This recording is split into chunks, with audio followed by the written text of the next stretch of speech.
Olá, queridos, tudo bem? Bom dia. Vamos à aula de vez, mais uma aula, né? Hoje nós veremos o capítulo 2, que são cenas do cotidiano. Faremos a leitura do texto Mexeriqueira e Flor. A leitura está lá nas páginas 96 e 97, para que vocês façam a leitura comigo, né? Vocês aí nas suas casas, fazendo o acompanhamento para que haja maior compreensão das informações. E em seguida farão a atividade da página 98 e as questões são de 1 a 5. Vamos lá? Queridos, nós temos aqui para introduzir o que vem a seguir. Olívia mostra ao pai um caroço de mexerica.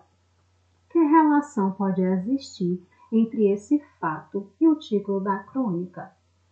Que reação você acha que o pai tem ao vê-la com esse caroço na mão? Como você imagina que o texto se desenvolve? Leia a crônica para saber. Então, amados, esse texto trata-se de uma crônica, né? Esse gênero textual, ele traz informações do cotidiano e muitas vezes nos traz também uma reflexão acerca de assuntos que são simples do dia a dia, mas que nos traz alguma informação a mais, algum pensamento desperto, alguma reflexão, tá bem? Então vamos lá entender e também já pensando que um caroço de mexerica vai despertar, né? Despertou no cronista, o que ele nos traz aí de informação em relação a algo tão comum, simples, né? Do dia a dia. Então vamos lá. Mexeriqueira e flor. Olívia vem correndo. Para na minha frente. Mostra o caroço de mexerica e faz a pergunta favorita de seus 2 anos e meio de vida. Papai, o que é isso? Quase sem tirar os olhos do jornal, com essa displicência. Amados, nós podemos consultar o nosso glossário. Então, displicência nada mais é do que falta de empenho ou cuidado ao realizar uma atividade. Então, o pai foi totalmente displicente, da qual vou me arrepender muito quando ela for grande e já tiver suas próprias respostas. Digo, é um caroço. Olívia, porém, continua ali, ansiosa, olhando para o caroço, olhando para mim. Óbvio, caroço não significa nada e ela quer, ou melhor, precisa saber que diabo de bolinha é aquela que estava dentro da fruta. Abaixo o iPad. Explico que se a gente puser aquele caroço num vaso, nasce uma planta e a outra planta vira uma árvore e a árvore dá um monte de mexerica, como um céu nublado se abrindo ao sol em enfeito. Time-lapse. A curiosidade. Vamos ver o significado dessa expressão, meus amados. Técnica de criação de vídeo, tomando-se por base fotos que, organizadas em sequências de 24 ou 30 por segundo, produzem um efeito de aceleração no movimento. Se fosse um vídeo, tá bom? Nos slides. A curiosidade dá lugar ao deslumbre. O que é deslumbre? Encantamento, admiração. Papai, vamos plantar o caroço? Vamos plantar o caroço? Vamos plantar o caroço? Vamos plantar o caroço? Saímos para o jardim. Enfiamos o caroço no pequeno vaso amarelo, onde jazem. O que significa jazem? Estar ou parecer morto. Os restos semi-mumificados de uma violeta. E só me dou conta da encrenca em que me meti quando, de volta ao sofá, vejo minha filha acocorada. O que significa acocorada? Agachada, apoiando sobre os calcanhares. Imóvel. Lá fora. Olívia, o que você está fazendo aí? Esperando a árvore? Explico que não é assim, que demora, que a gente tem que regar e aguardar uns dias.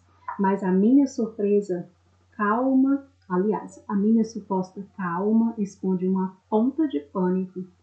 E se essa semente não brotar? Será sem dúvida a maior frustração daqueles 30 meses de vida. Ao deitar a cabeça no travesseiro, relembro minhas palavras com um eco bíblico. Se a gente puser o caroço no vaso,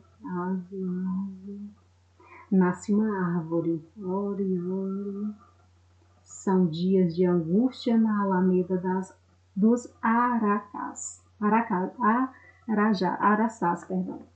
São dias de angústia na alameda dos araçás. A cada manhã, Olivia me faz ir direto do berço ao jardim. Voltando da escola, a primeira parada é o vaso amarelo. Pegamos juntos.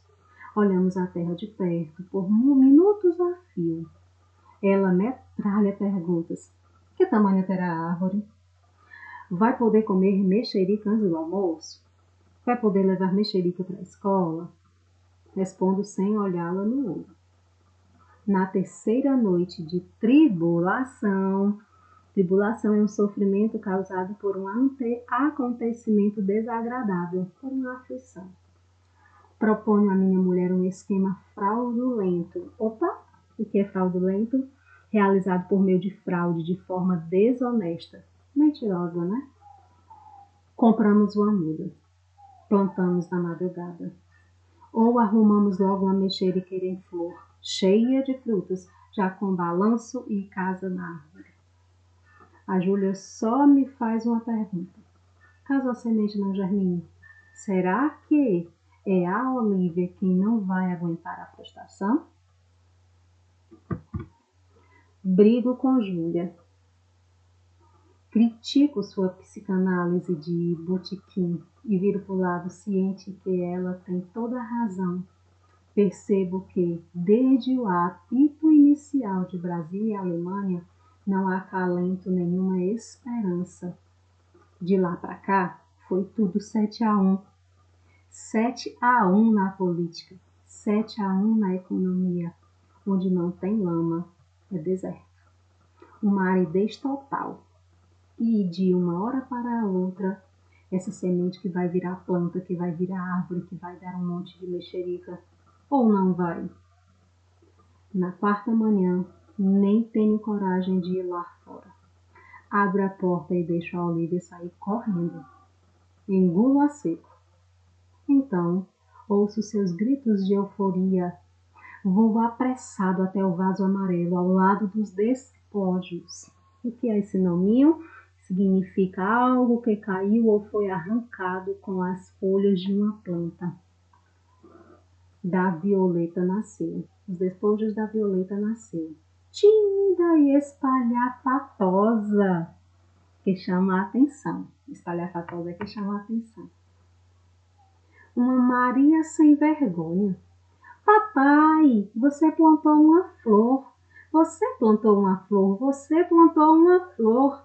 Olivia abraça a minha perna, dá uns pulos pela grama, depois segue para a sala, com passos decididos, para cuidar de outros assuntos. Olha que interessante. O desfecho dessa crônica foi altamente interessante, enigmático, né? E tão regado de sentimentos, e tão assim que nos desperta essa sensibilidade para as coisas cotidianas, simples, mas que nos são apresentadas com um olhar de uma criança, de um desejo, de uma esperança. E no outro lado, na ponta, estão os pais ansiosos, preocupados. Então, é uma cena do cotidiano e é muito interessante. Gostaria que vocês lessem novamente. Nós temos aqui um pouquinho sobre o cronista, tá bom? Filho de cronista. Cronista é Antônio Prata, conhecido como Pratinha, nasceu em São Paulo em 1977, filho do escritor Mário Prata. E seguiu a carreira de cronista a exemplo de seu pai.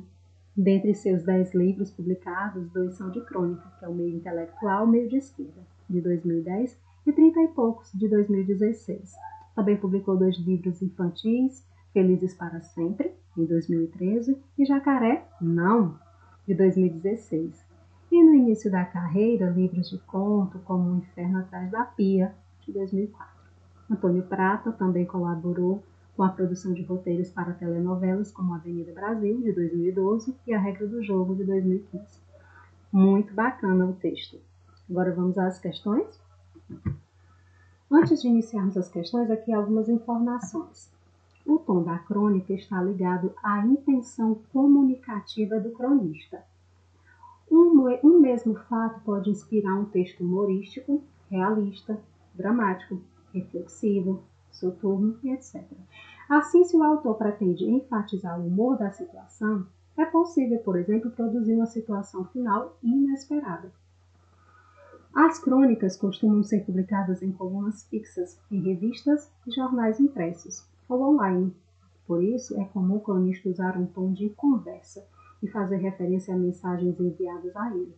Verdade, a gente durante a leitura percebeu que é um bate-papo, é um texto bem leve, né? Que a gente consegue ficar bem próximo do que ele está relatando, nos contando. Então vamos às questões para entender o texto. 1. As hipóteses levantadas sobre a crônica se afirmam ou se confirmam após a leitura. Antes de nós iniciarmos a leitura, houve lá alguns questionamentos. Então vocês vão responder aí se confirmam após a leitura esses questionamentos que foram feitos. 2. No início da crônica, como o pai reage ao questionamento da filha, porque ele pode se arrepender de ter reagido assim quando ela tiver crescido. Bem tranquilo, vocês vão encontrar logo nos primeiros parágrafos essa informação. Terceira questão. Após plantar o caroço de mexerica, o pai percebe que está em uma encrenca. O que o preocupa a princípio e por que essa preocupação se intensifica? Também percebemos no início do texto todas essas informações. Então é só voltar e colocar as respostas. 4.